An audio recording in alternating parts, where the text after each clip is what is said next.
Hello and welcome to the Michael Brooks podcast. I'm your host, Michael Brooks, and a few days ago, Apple released some new announcements for the different operating systems.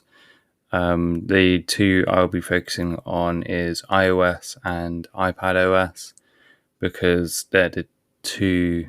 I have an iPhone and an iPad. I don't have a Mac, or a watch, so I'm not too fussed on those updates. But yeah, I've updated my iPad to the latest update, and it's a development preview, and so far it's been really interesting.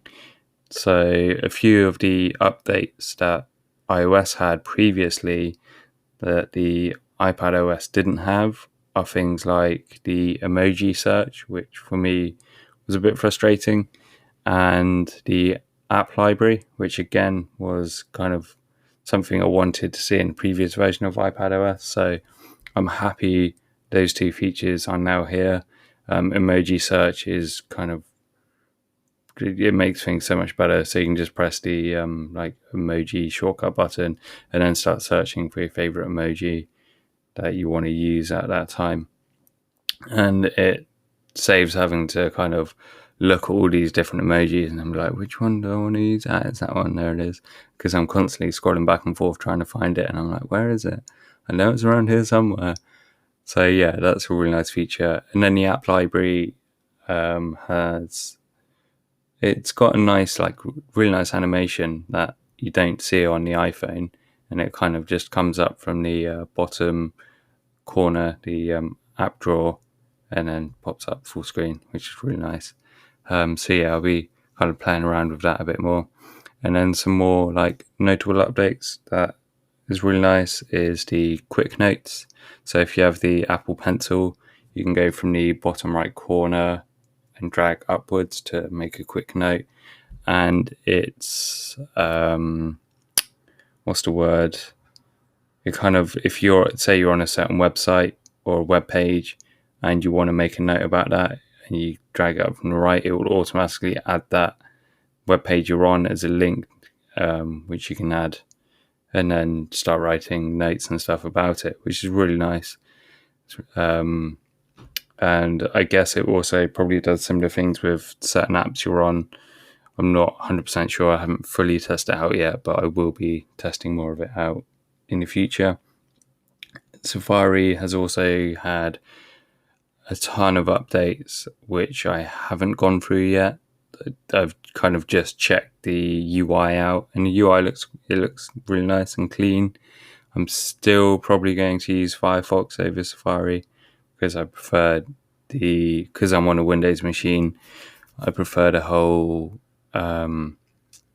saving of sessions. So if I have stuff on my iPad that I want to move over to my Windows machine, I can just either send it to device or click on a button that has the iPad sessions. So I can click on there and then have it on my desktop. So yeah, but Safari also now supports extensions, which is really nice. I think that's a much needed update. Hopefully other browsers can now support extensions because of that, but we'll see what happens. Then we have, I'm not sure what else we have. There was a ton of updates, so it's definitely worth checking out.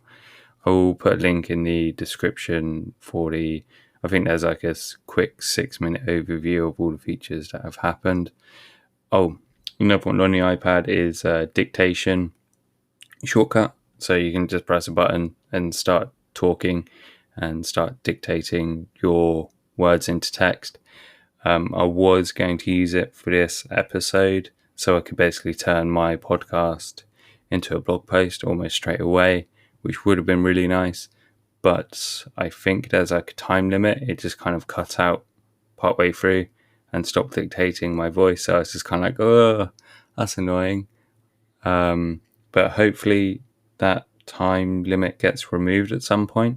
And if it does, then I'll probably start using it alongside my podcast recording. And then that way I can just turn it straight into a blog post and even have it as show notes and stuff, which would be really cool because yeah, it's literally just me making this podcast, no one else. I do the editing and everything as well. So, in fact, I don't actually do any editing. I just put it straight online. But it would be nice to, in the future, maybe have someone to do that for me.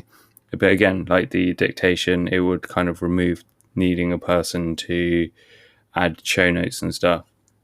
So, as a one-man band, I could just have that up, and then turn it into a post like straight away, add it to show notes straight away, and it would just make life a hell of a lot easier, and it would make it nicer for uh, people with disabilities with hearing problems who can't necessarily hear me and need that text there. Again, maybe happen in the future. We'll see. That's pretty much it from me today. So yeah, hope you guys have a nice day, and don't forget you can support me over at Ko-fi. Link will be in the description again, and it's £3, and you get a shout out.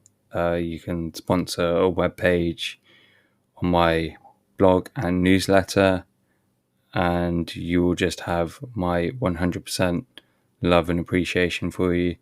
So yeah, there's that. Have a good day, guys, and I'll speak to you tomorrow.